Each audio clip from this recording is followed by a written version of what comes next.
Hey, glad you're here with us on this Tuesday. Larry Smith, we've got lots to talk about right now. A couple of great guests coming up.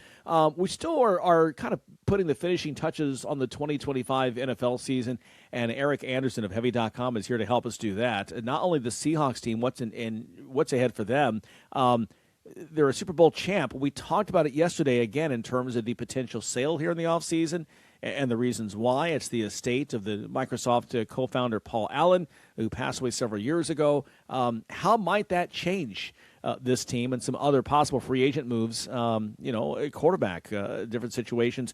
Who could be on the move? Lots to talk about. And so we'll begin to dive into that as the next season begins, if you will, in the NFL. That's coming up here in a couple of minutes right after headlines. And then a bit later in the show, we've talked about the top college basketball teams around the country.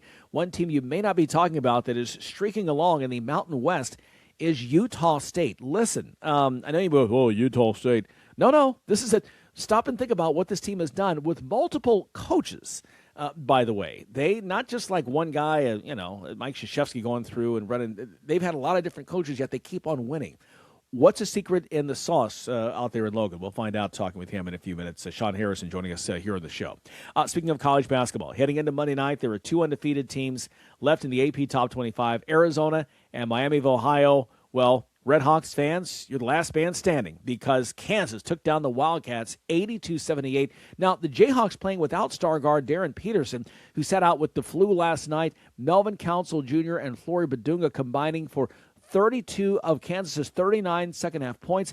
Kansas, their other star player, the freshman Bryson Tiller, another strong outing as well at a big moment. He had 18 points and 8 rebounds. So the Jayhawks, 8 straight wins now. Look out for them in the Big 12. They're now just a game behind Arizona in the Big 12 race. And by the way, keep this in mind, great stat.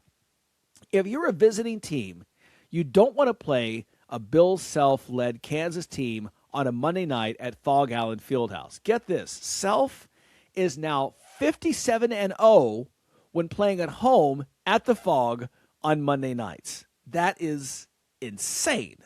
So next year, if you see your team is going to the Fog on a Monday night, just put an L next to it because you're not winning. Rick Pitino just keeps moving up the ladder as well on the all-time coaching wins list, if you will. Pitino in St. John's beating Xavier and head coach Richard Pitino, yes, father versus son, 87-82 Monday. It was a great game, went to overtime. Pitino, his 904th win of his career, leaves him behind only Jim Boeheim and Mike Krzyzewski on the NCAA's list for most victories by Division I men's basketball coaches. He passes North Carolina's retired coach Roy Williams. Another stud freshman in the list of star Frosh, scoring more than 40 points in a game. We already had 3 this year, all on the same day. How about Mikel Brown Jr. with 10 three-pointers and scored an ACC freshman single-game record 45 points as 24th-ranked Louisville routed NC State 118-77. By the way, the old record in the ACC for a freshman was 42 points by Cooper Flagg from Duke last year. Off the court, big story here. Alabama Circuit Court Judge Daniel Pruitt ruling in favor of the NCAA and against 23-year-old Alabama sitter Charles Bediako on Monday, quashing the temporary restraining order that Bediako had been playing under for the past 5 games. Now, Pruitt agreed with the NCAA's arguments that Bediako was in violation of a longstanding eligibility rules pertaining to college players, the NBA draft, and the deadline wall that separates college hoops from the NBA. That TRO was only initially granted after a different Tuscaloosa judge, who soon thereafter was found to be an active donor to Alabama's athletic department, went on to recuse himself from the case after his situation was publicly disclosed. So, yes, Bediako for now is out at Alabama. I think most of us agree with that, but there it is. NFL, the final head coaching vacancy has officially been filled.